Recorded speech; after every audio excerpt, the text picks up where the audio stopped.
Dr. Holzclaw, thanks so much for taking the time to join us for this discussion today. The point of our talk today is to talk about, our discussion today is to talk about healthcare cost control issues and also negotiation strategies for executives within healthcare. And you and I have known each other for some time now. I find it really interesting how dynamic and how diverse your background is. And every time I hear about your background, it brings a smile to my face just because of how abnormal it is within this healthcare space. Would you mind just starting us off with giving us a brief overview of your past? Sure.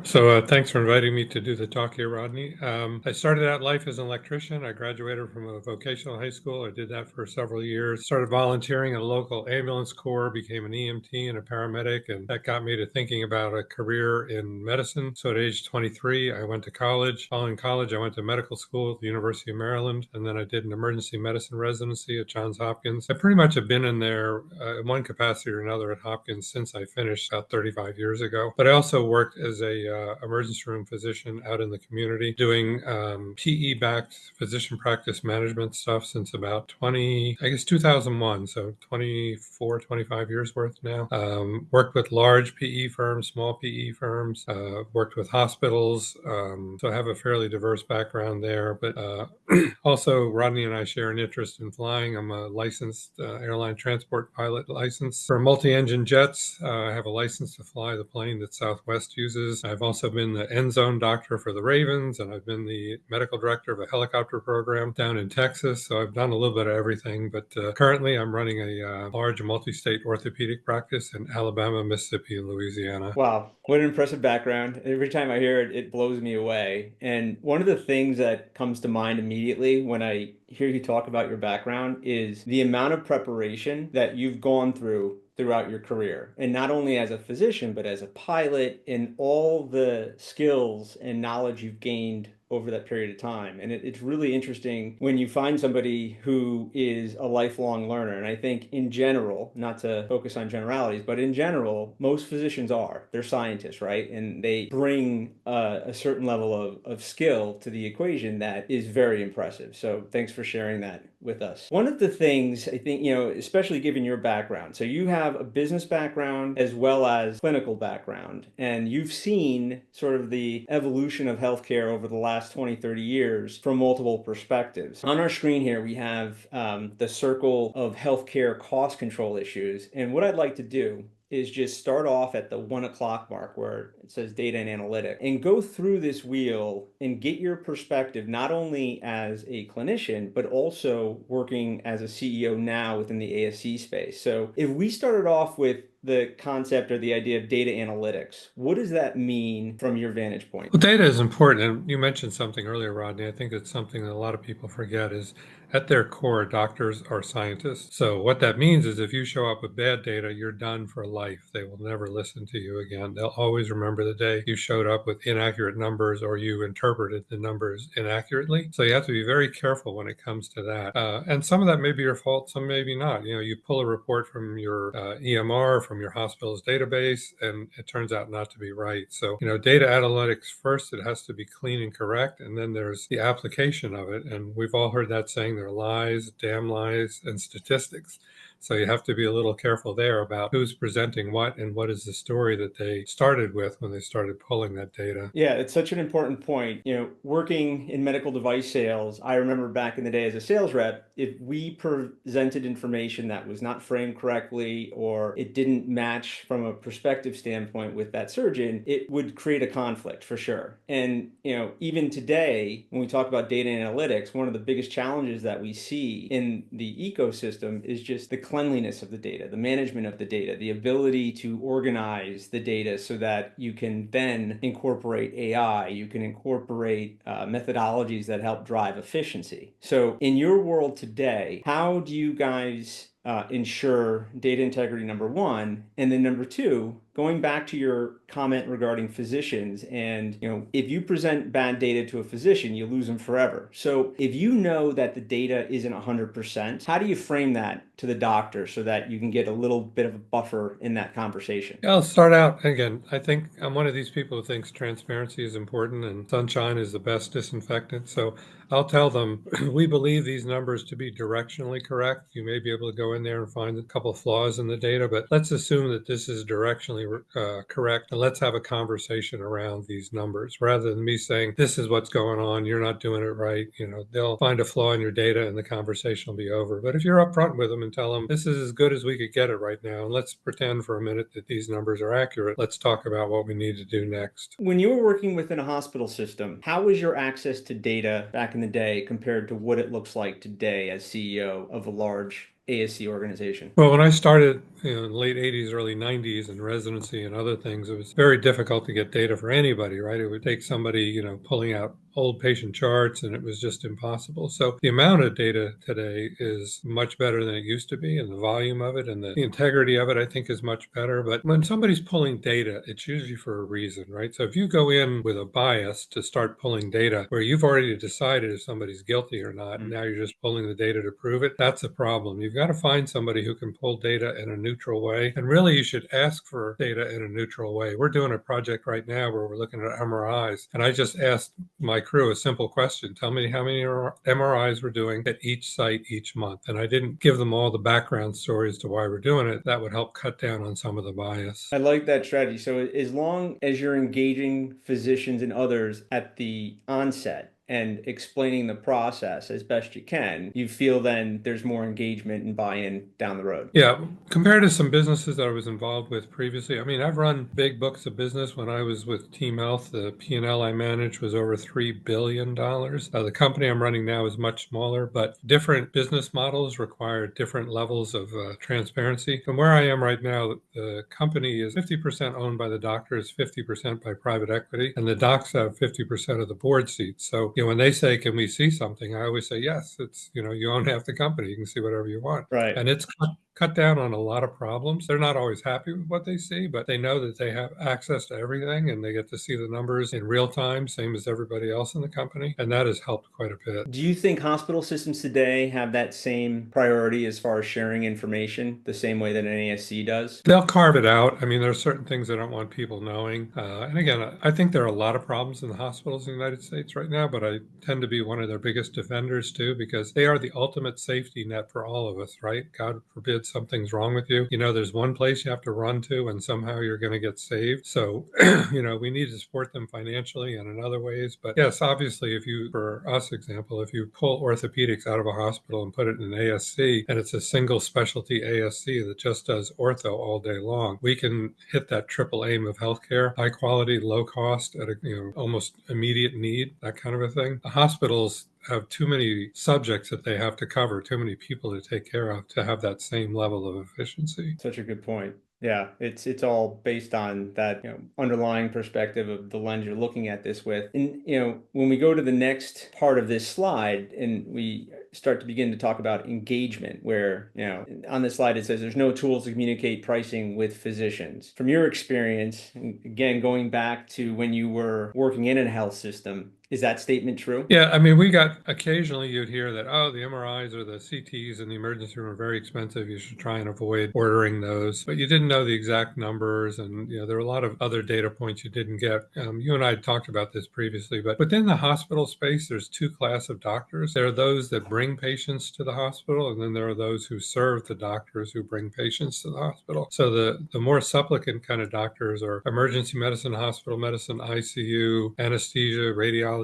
pathology. Those groups could be changed out overnight and most people wouldn't even know that it happened. But the people that bring patients to the hospital bring the money in: orthopedic surgery, general surgery, cardiothoracic surgery, etc., things like that. So they're probably going to get better data and engagement for the physicians that bring money to the hospital. The others tend to be treated, I don't want to say as second-class citizens, but as, hey, listen, you do what we tell you or we can replace you tomorrow. There's 5 groups that call me every week saying they want the contract and they want to come in here and replace you. So all physicians are not treated equally in the hospital. Right. Yeah, it's an interesting point. I think, in my career, I focus mainly in the cardiology space, but we did see, spine surgeons, orthopods, and other specialty areas where they were certainly put up on a pedestal for multiple reasons. One of the things, though, when you're engaging those types of doctors that are pretty competitive, how do you maintain their engagement in the process? How do you get them to worry about some of this stuff? In my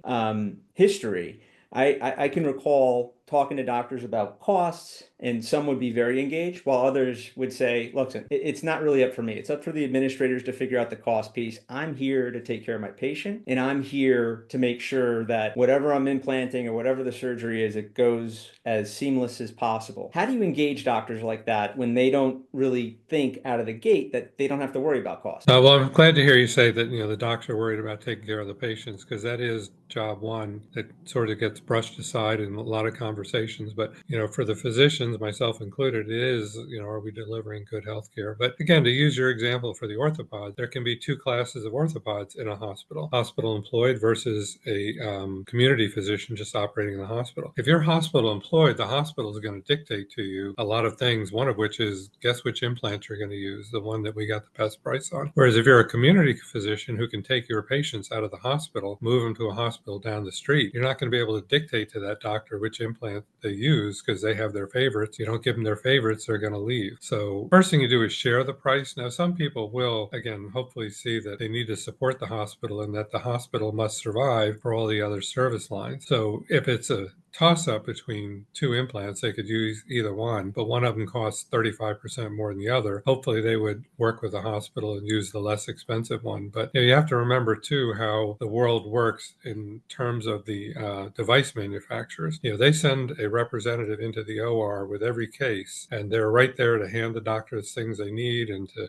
point out what the latest and greatest is that they can do with these devices. These people are actually trained and employed to be the doctor's best friends. They tend to go to their kids' birthday parties and they show up at their daughter's weddings and things like that, so that when you try and switch out one device manufacturer for another, you're not just swiping out one mechanical device. You're asking them to give up a friendship with somebody they may have known for 5-7 years. Extremely difficult to do. Very challenging. Absolutely. And I lived in that world as well. And, but if we go back to the main question here, which is, do doctors care about cost? And from my perspective, the doctors that I've been involved with throughout my career, the answer is yes. The vast majority do care about cost, but the underlying issue is they don't have access to the data. And I think when we go back and talk about data in general, part of the challenge is because of all the moving parts, ensuring that that data is accurate, but then framed in a way where they feel like they're not being challenged regarding their skill set, challenged regarding their thought process. And what I mean by that is, some physicians may take care of sicker patients and may have outcomes that are different than other doctors. How do you get around that when you're having those discussions? Because I could imagine that not only is it a sensitive discussion, but it could also create a lot of emotional or a lot of emotionally charged sort of anxiety. Yeah, you have to have carve-outs for those that do, there are big academic centers. I worked at one, where they're sort of known as a place you go where if you had a joint replacement done at another hospital and it didn't go well and you're going to need a revision, you go to see that person who does revisions all the time. We were talking earlier that in today's specialty world, if you need a shoulder operation or if I needed a shoulder operation, I would want to go to an orthopod who'd done a shoulder fellowship. And I was jokingly saying earlier, if you held up an x-ray of an elbow, they wouldn't even know what it is because all they do is shoulders, right? So you've got to be able to carve out those numbers for the people that take care of really sick people or ones who specialize in replacements of previous complicated surgeries. So we need to come up with a way to do that. Next topic or area I'd like to discuss is just baseline transparency. And in healthcare, when we talk about transparency, I guess we can look at it from different perspectives. Transparency for the patient to understand whether or not,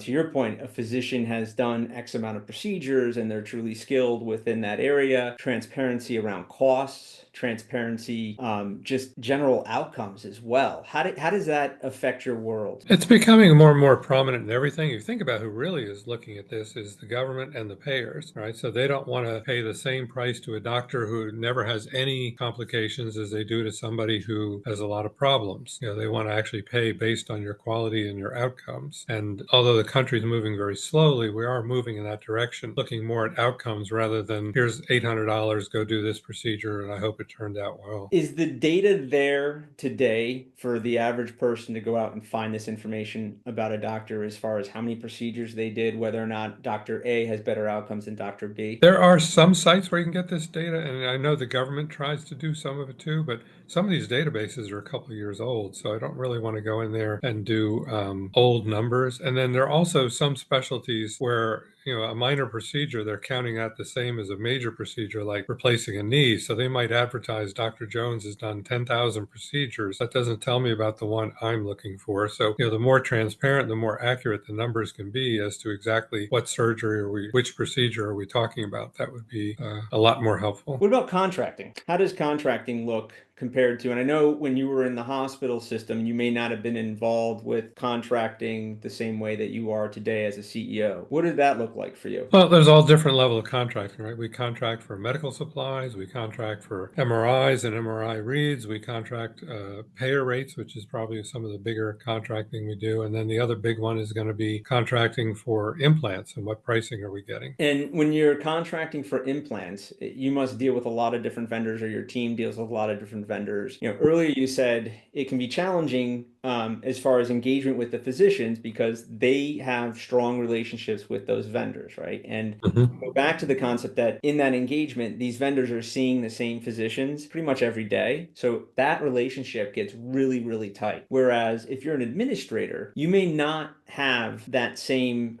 frequency that you meet with that physician. It could be every 6 months, it might be once a quarter. How do you handle that? How do you handle those types of challenges where, the sales rep is with that doctor every single day, and in reality, the people that are employing that physician may never have access to that doctor? Well, the hospital is going to have the most contact with the doctors that bring in the most money and the ones that cause the most problems. So I remember a hospital administrator telling me when I was running emergency rooms, he goes, a good emergency room is one I never hear about. He goes, nobody complains, there's no problems. I don't even know I have one. He said, that's an ideal ER for me because, they just don't want to be bothered with it. Whereas from the orthopods and the other people, and I saw this numerous times where a CT surgeon or an orthopod could kick open the door of the CEO's office and just go in there and start screaming at them. That would never happen with the ER or anesthesia or hospital medicine because, you're the group that can be replaced very quickly. So a different dynamic. How often do you meet with your teams to maintain those relationships? I imagine it's got to be very challenging today given how large the organization is and how many different physicians there are. What does that look like in your world today? Well, all my direct reports, I meet with them twice a week, and then additionally as needed based on certain projects and things like that. Now, we are sort of a diverse group. We don't all live in one area, and we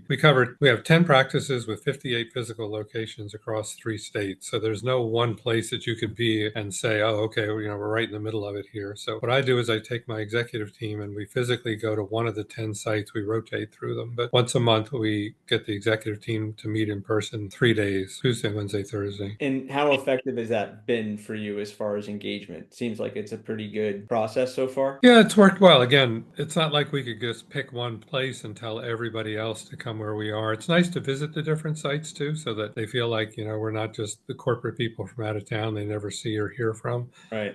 So we can develop those personal relationships, which, help a business run. And, we talked about engagement a little bit, but engagement requires also proper alignment, right? So when we talk about engagement, that's one part of it. How do you get alignment out of your groups? I'd imagine with all the different orthopods that you're dealing with, not everybody wants to use Stryker, not everybody wants to use Smith and Nephew. So how do you get those individuals or group of doctors to come together? And I would imagine as an ASC, because of the incentives, because of the way that they're run, it's got to be very different than it is within a traditional hospital setting. Yeah, I'll put them all together and basically say, here's the problem, tell me the solution, and I let them figure it out. So, I've had meetings where it took an hour. I had one time where I had to put 20 of them in a room at a hotel in Atlanta, and it was an 8-hour meeting. And, there were lots of comments back and forth over that 8-hour period. But at the end of the time, they figured it out because they're the ones that are going to have to do the operations and all this. Again, we're 50% owned by the doc, so they have a big say in how things go. So I try and frame the problem and then just let them go for it and figure out how they want to fix the problem or how they want to run things going forward. But again, transparency is very important in there. As soon as people think you're hiding something, I used to give this talk to the emergency medicine residents at Hopkins because they were always trying to decide, well, where should I go to work? What's a good company and all that? And I said, you're an equal partner right up to the moment when you ask for something and they say you're not allowed to see that. That's when you're not an equal partner. partner, right? So we try and make sure we don't ever say that to people. I'll point out what the problems are, what the solutions are. Here's the economic impact. I actually have my people, when they come to me with situations, I have a pre-made formula they have to use. It's problem, solution, in what time frame, and what's the economic impact. And they'll actually make up slides that say those four things, and then they'll just fill in what it is they want me to respond to.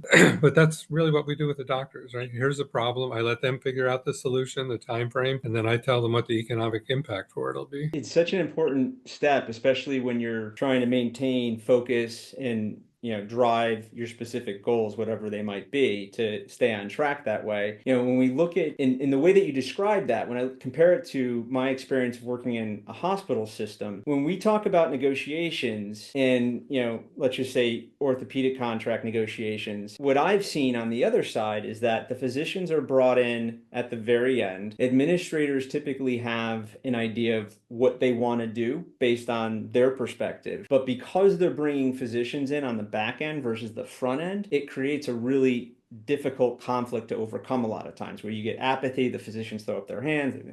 To your point, they're the ones that are implanting all these products. So I would think naturally you'd want to engage them at the beginning to understand what the opportunity and options are. Why doesn't that happen in these healthcare systems? Can't speak for all of them. I mean, I think the systems that are run by physician leaders, physician CEOs, they're more likely to do that sooner.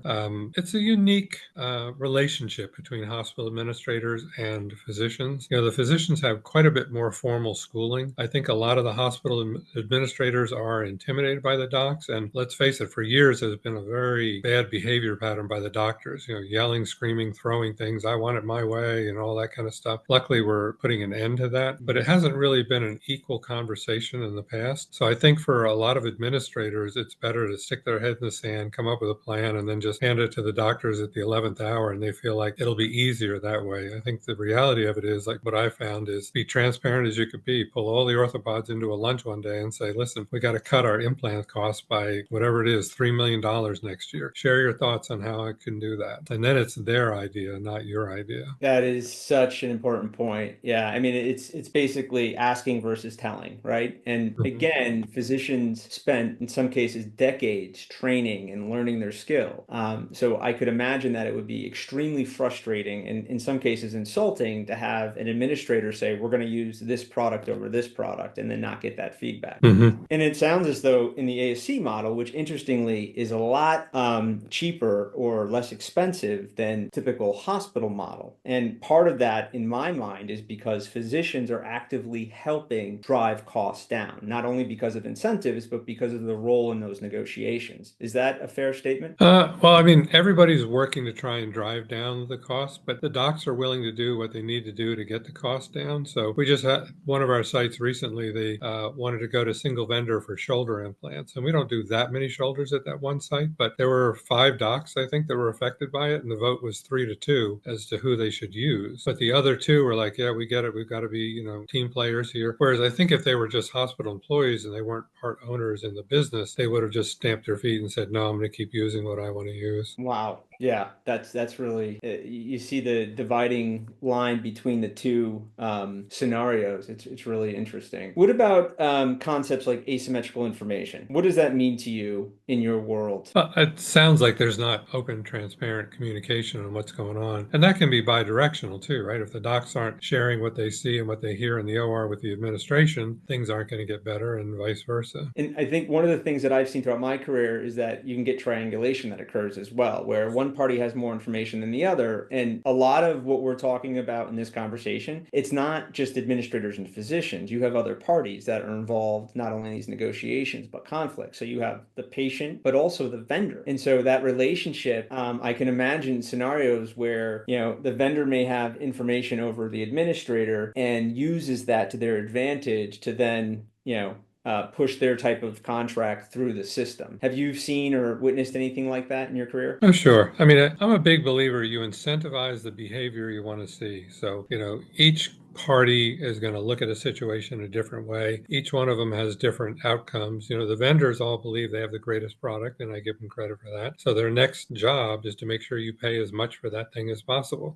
They're not worried about quality because they believe they are the highest quality product. So how can I get you to pay the most for it? The hospital's going the other way. I'm not sure you have the best product on the market, but I want to pay less for it. And then the doctors, it's typically the two things are, what did I train with? So I'm comfortable with it. And then, you're going to fire my friend, the guy that I've known, and go hunting with, Right. all that kind of stuff. So it's different priorities, different ways of looking at things. But again, you should incentivize the behaviors you want to see. How do you reconcile with one doctor saying Stryker's the best, I'll never use anyone else, I trained out of the best technology hands down, but yet you can have another doctor that says Smith and Nephew is the best, I'll never use anyone else other than Smith and Nephew? As a scientist, as a clinician and doctor, how do you reconcile that process? I put them in a room, let them fight it out. Really, I mean, even if I was an orthopod, they're so subspecialized now. But let's say I was I don't know, I did knee replacements. Am I going to tell the shoulder guy what the best implant is for a shoulder, or am I going to tell the spine guy which screw to use? No. So at Right. some point, you have to put them in a room, and they're very intelligent adults. Again, they're going to have different incentives. So if they're owners in the ASC, they're going to want to come to some middle ground that'll get them to a more reasonable price on the implant. If they're hospital employees, they're going to have to use whatever you hand them. And if they're community docs who don't have any incentive to help you fix your problems, then that's what's going to happen. But you and I had talked about this once previously. There are other things other than monetary. So, it sounds a little bit of tit for tat, but, if I get you to agree to use a different implant and I gave you more preferable OR time on Tuesdays and Thursdays, is that a good deal? Could we make a deal over that? Maybe. So it's looking outside of just the cost and trying to find external potential issues that could benefit that physician and utilize that as a chip, right? Yeah, Yeah. and that's absolutely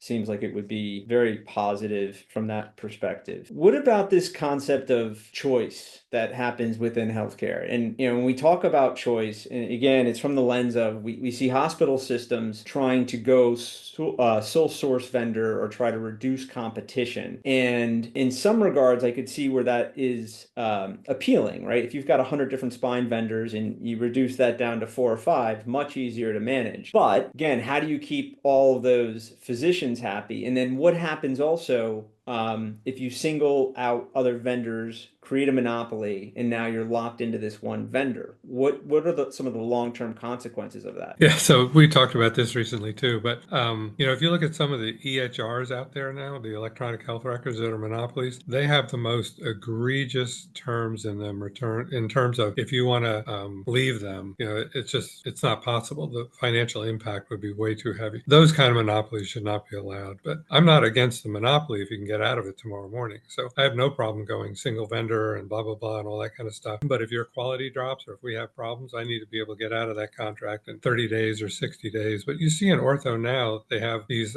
robots, right? The robots that'll help you with your surgery, and you A can lot of advertise, business. right? $1 million robot, $100,000 or $200,000 a year in cost to keep it up. And if you decide to stop using our product, not only can you not sell the thing, you can't even give it away because the software, they can deactivate things and stuff like that. So, again, no surprise there. You incentivize certain behaviors, and that's what you got. In the event, though, so if you can change on a dime, I understand the concept that it doesn't matter if there's monopoly or not because you can switch over to another company. And I would imagine that in an ASC setting, that seems like it's very possible because of the alignment, the engagement with the physicians. Everybody's incentivized to row in one direction, where in a hospital setting, that may not be the case. And so I can imagine a situation where in a hospital scenario with, let's say, 30, 40 orthopods, you streamline a contract and you go single vendor. Can you really get those doctors to then switch to another vendor a year later without engagement? It seems like that would be such an uphill battle. Well, again, it depends. Are we talking hospital employed orthopods, or are we talking about community docs that you Right. just went through hell and back to get them to switch, and now you want them to switch again? Yeah. So in those scenarios, would you recommend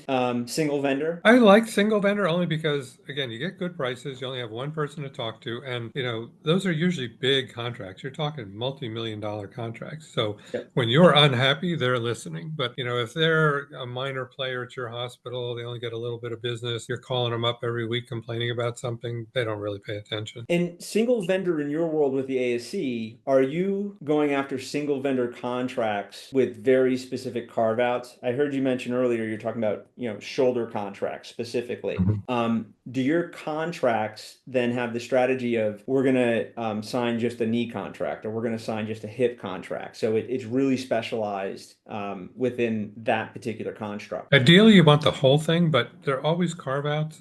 Again, you and I have had this conversation before. Standardization is important in any business. And if you look at the airlines, they're about the most standardized things out there. But for some strange reason, they have more snow removal equipment in Denver than they do in Miami. So you always have to have a carve-out. And so even a single vendor contract is probably going to say, we have to have 90% of your business. And we understand that 10% of the time it's going to be something strange and it may not be us. But, 90% capture would be, I would consider a good contract. How do you determine if you're getting a good deal? Well, that's tricky, right? So, the thing about orthopods is that they all know a lot of other orthopods. So if they're working in places where they have access to the numbers, they can find out what they're getting in terms of what are you paying for this implant? What are you paying for this screw? Normally, they have a lot of language, as you know, in these contracts that this is proprietary and you can't tell anybody about it. It's the opposite of sunshine is the best disinfectant. And that's because they're making huge profits. And again, I'm a capitalist at heart. As long as you're following the rules, if you make big money, good for you. But,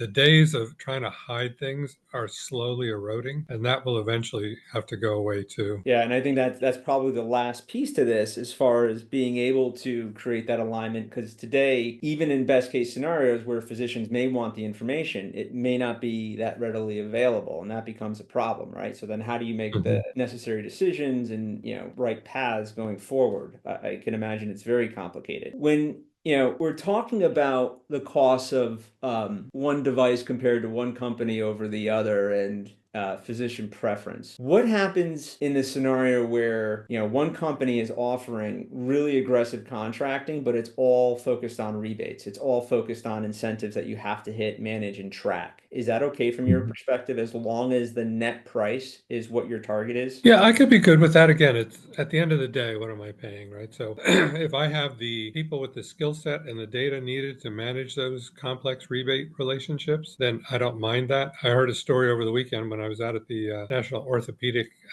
Convention. Somebody had a contract at one point in their career where the price for the implant, they would just pay whatever it is, the insurance company. This must have been a long time ago. And what they were negotiating was surgeon fee and other fees. So these guys went out and just said, who has the most expensive hip in the United States? And that's what they bought. But they made sure it had a very nice rebate to it, which flowed to them, not back to anybody else. So Interesting. That's the thing about business. And we talked about this previously too, about being prepared. You have to know all the facets of what it is you're about to get into. You can't just listen to what the vendor has to say. And again, I've been a vendor, so I understand the differences here, but they're telling you what they need to tell you to make money. And you need to be smart enough to listen to that story and go, yeah, I found a couple problems with your story here. What about this? What about that? And if you're not savvy enough to know that, then you need to get a consultant or somebody to help you with it before you get locked into buying $5 million robots to help you with your orthopedic surgery. And then you decide, oh, I don't like those implants anyway. And I've seen that too, where the hospital,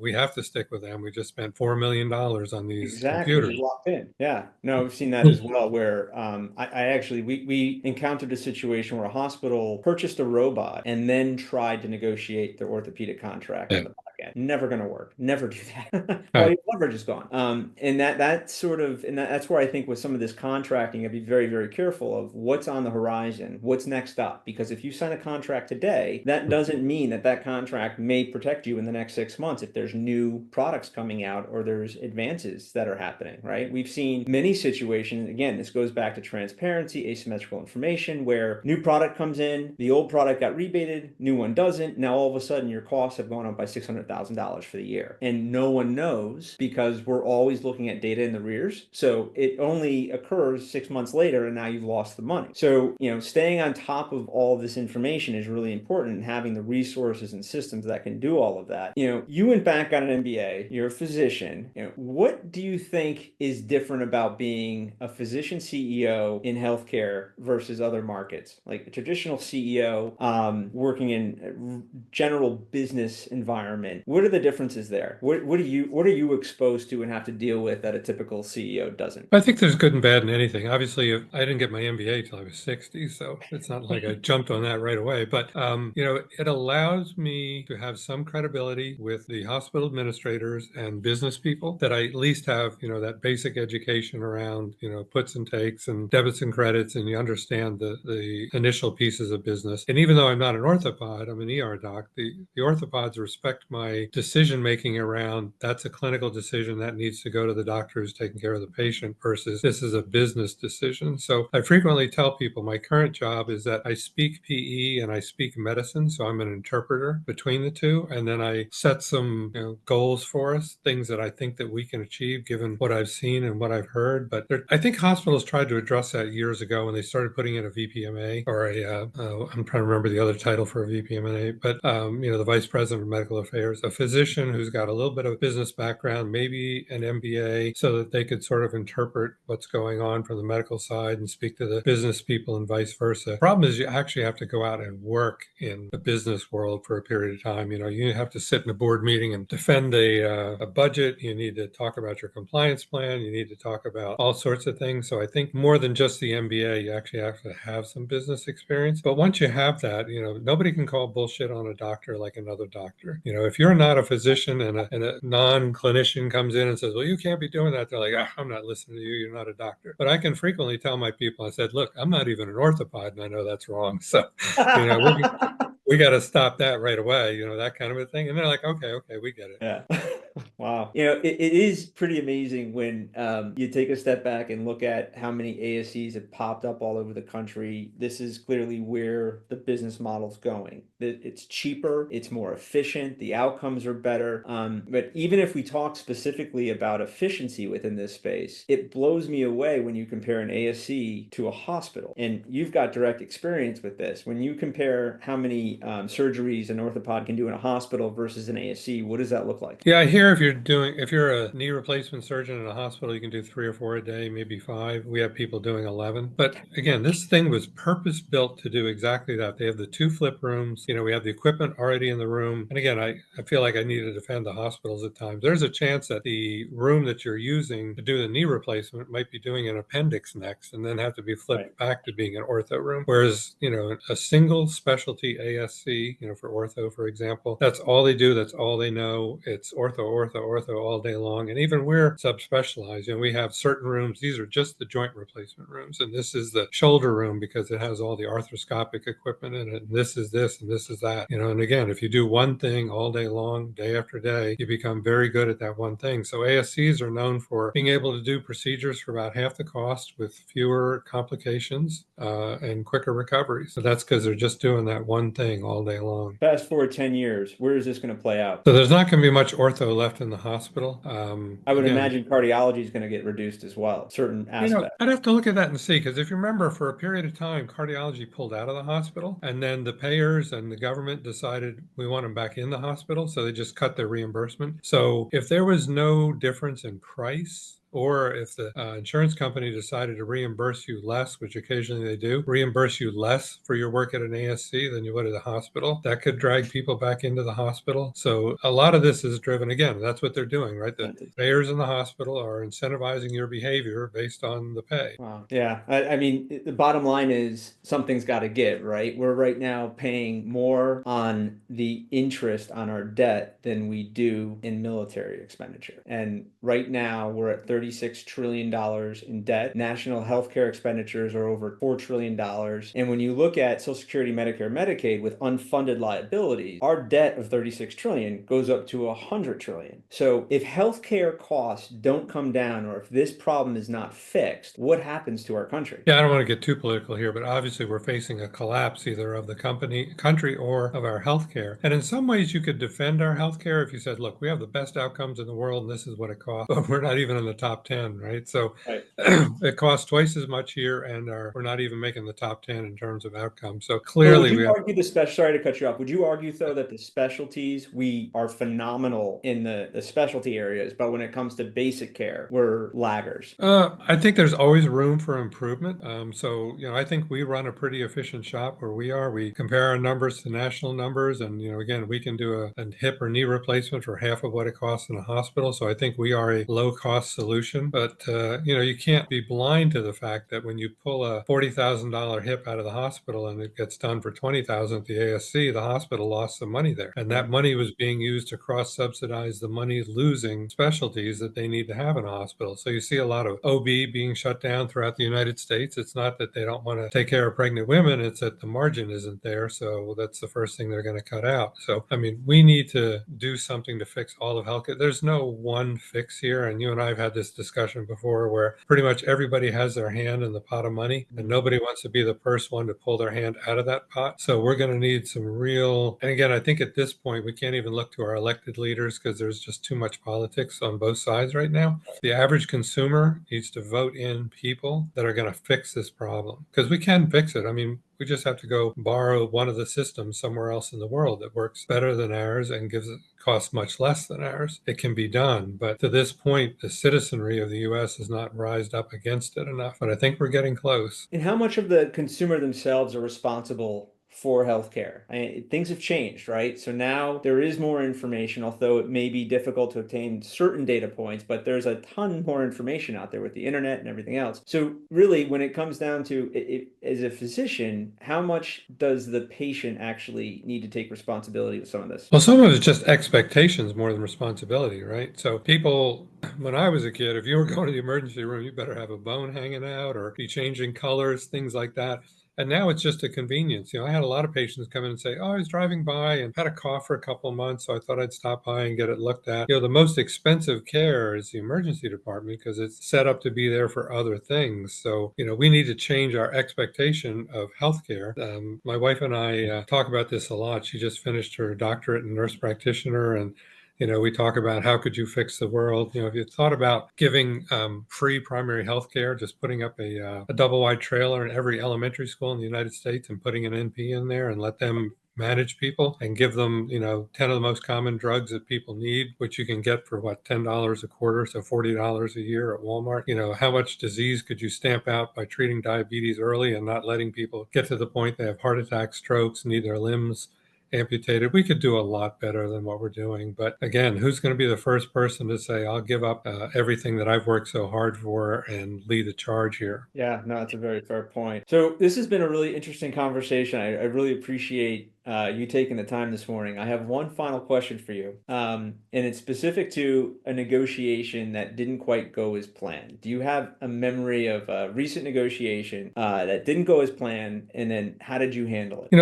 I've had a number of variants of that throughout my career.